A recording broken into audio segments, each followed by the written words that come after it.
Welcome to this week's Emet Inspire. This Parashat Korach, is a very, very special Parashat. It's a very serious Parashat, and it teaches us a tremendous, tremendous lesson. Korach, which was Moshe Rabbeinu's cousin, his first cousin, he started a rebellion, a machloket, an argument with Moshe Rabbeinu. Moshe Rabbeinu started a rebellion against Moshe Rabbeinu.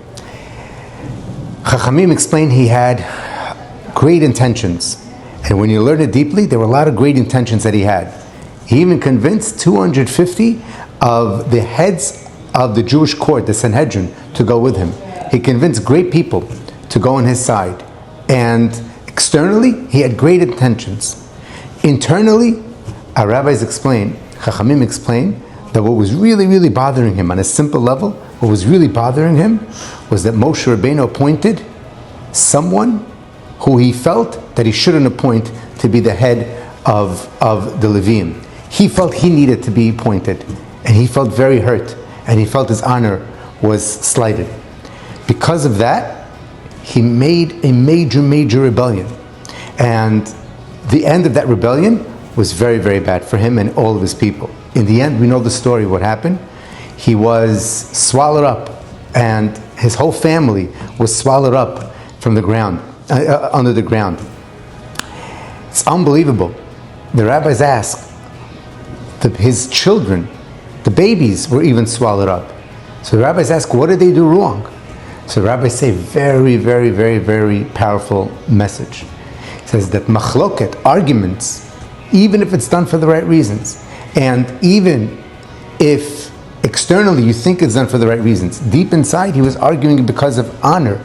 And arguments with that, for that reason, arguments for your honor, arguments, machloket, that you go head to head with Moshe Rabbeinu, could lead to destruction. And machloket, arguments, lead even to babies being taken away from this world. And the Chachamim say, Kasha ha-machloket, how great is machloket, that it even takes babies who are still nursing from their mother out of this world.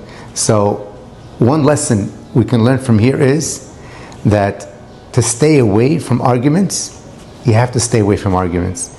In order to avoid this negativity, we have to stay away from arguments. And even if we think our arguments are legitimate, even if we think we have a reason to argue, there are other ways to do it. There are other ways to do it, to talk to the person privately, to go and work it out privately, and not to make a rebellion, and not to make a lot of noise, and not to bring people on your side, and to make a whole fight that's going to take more people down with it.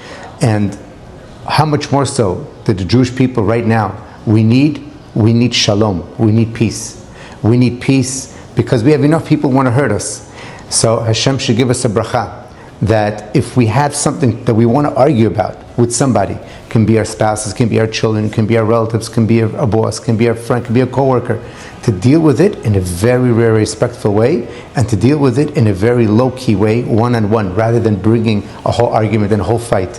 Because as we see, that arguments, in the end, no one wins. In the end, no one wins. So I give a bracha to us, that we should be able to be in peace with ourselves, with our friends, and with Hashem. Have a great week. Shabbat Shalom.